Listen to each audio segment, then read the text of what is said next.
అందరికీ నమస్కారం. టెక్నాలజీకి మనిషికి మధ్య ఉన్న సంబంధం గురించి ఈరోజు మనం కాస్త లోతుగా మాట్లాడుకుందాం. ఒక ప్రత్యేకమైన ఆలోచనను ఆధారంగా చేసుకుని ఈ విషయాన్ని మనం పరిశీలిద్దాం. సరే, ఒక్కసారి ఆలోచించండి. ఆకాశంలో ఇంద్రధనుస్సు కనపడినప్పుడు మనకు ఏమనిపిస్తుంది? అది కేవలం సైన్స్ ప్రకారం కాంతి, నీటిచుక్కల ఆట మాత్రమేనా? లేకపోతే దాని వెనుక ఏదైనా లోతైన అర్థముందా?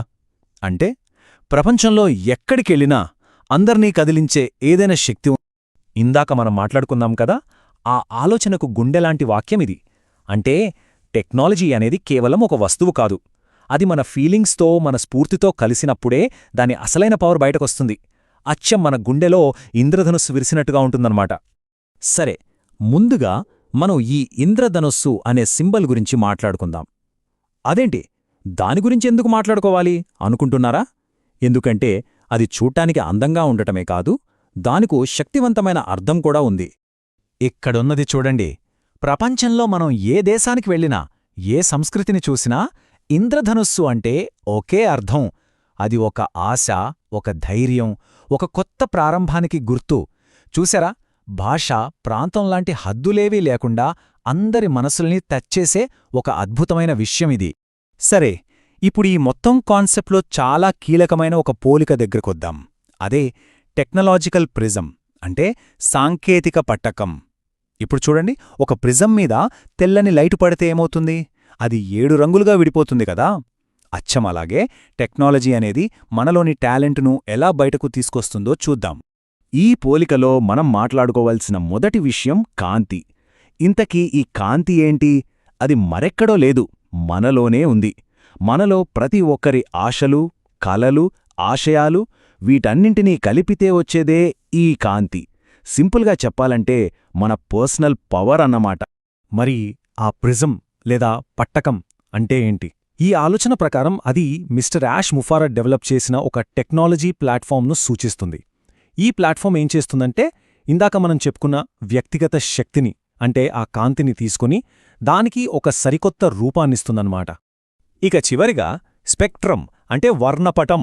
లైట్ ప్రిజంలోంచి వెళ్ళినప్పుడు ఒక అందమైన రెయిన్బో ఎలా వస్తుందో, సరిగ్గా అలాగే మన ఒక్కొక్కరి శక్తులు ఈ టెక్నాలజీ ప్లాట్ఫామ్ ద్వారా బయటకొచ్చినప్పుడు ఒక అద్భుతమైన కలెక్టివ్ పవర్గా మారిపోతాయి. అదే అందరూ కలిసి సాధించే విజయం. సరే, ఇప్పటిదాకా మనం కాంతి, ప్రిజం, స్పెక్ట్రమ్ గురించి చూశాం. మరి దీనివల్ల వచ్చే రిజల్ట్ ఏంటి? ఒక్కొక్కర చిన్న ప్రయత్నం కలిసి ఒక పెద్ద అద్భుతంగా ఎలా మారుతుందో ఇప్పుడు చూద్దాం. ఈ స్లైడ్ ఒక చాలా ముఖ్యమైన విషయాన్ని మన ముందుంచుతోంది. చూడండి, ఎవరికి వారు ఒంటరిగా తమ కలల కోసం కష్టపడటం గొప్ప విషయమే, కాదనలేం. కాని మనందరి కలలు, మనందరి ఆశయాలు ఒకే చోట కలిస్తే ఏమవుతుంది? అప్పుడు మనం ఊహకు కూడా అందని అద్భుతాలు చేయగలుగుతాం. దాన్నే మనం కలెక్టివ్ బ్రిలియన్స్ అంటున్నాం. అవును, అసలు పాయింట్ ఇదే. ఒక పెద్ద, ధైర్యమైన, అందమైన కలని అందరూ కలిసి కనడం, అదే మన కలెక్టివ్ స్పెక్ట్రమ్, మన ఉమ్మడి శక్తి. ఈ ఒక్క వాక్యం మొత్తం కాన్సెప్ట్ను చాలా స్పష్టంగా చెప్తోంది. ఓకే, నెక్స్ట్ సెక్షన్కి వెళ్దాం. ఇంతకీ ఈ మొత్తం ఆలోచన వెనుక ఉన్న అసలు ఫిలాసఫీ ఏంటి? టెక్నాలజీని మనుషుల కోసం ఎలా వాడాలి అనే దాని వెనుక ఉన్న గైడింగ్ ప్రిన్సిపిల్ ఏంటో ఇప్పుడు తెలుసుకుందాం. ఆ ఫిలాసఫీ మొత్తానికి సారాంశం ఈ ఒక్క లైన్లోనే ఉంది: మెరుగుపరచాలి, కాని భర్తీ చేయకూడదు. అంటే టెక్నాలజీ అనేది మనల్ని, మన సంబంధాల్ని, మన స్కిల్స్ని ఇంకా బెటర్ చేయాలి, అంతేగాని వాటి స్థానాన్ని ఇది తీసుకోకూడదు. ఇది చాలా చాలా ముఖ్యమైన పాయింట్. సరే, ఈ ఫిలాసఫీని ఆచరణలో పెడితే ఎలా ఉంటుందో చూడండి. మన కలలు నిజం చేసుకోవడానికి అవసరమైన హైటెక్ టూల్స్ అందిస్తుంది. మన జీవితం మీద మనకే పూర్తి కంట్రోల్ ఇస్తుంది. మనలాంటి ఎంతోమందిని ఒకే చోటికి చేర్చి ఒకరికొకరం సపోర్టుగా ఉండేలా, కొత్త అవకాశాలు సృష్టించేలా చేస్తుంది. ఇక మనం దాదాపు ముగింపుకు వచ్చేశాం.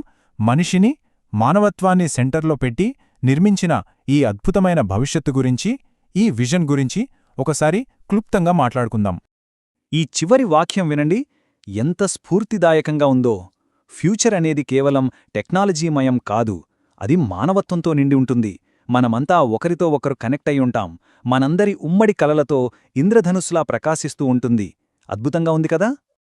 ఈ విశ్లేషణను ముగించే ముందు ఒక్క ప్రశ్న.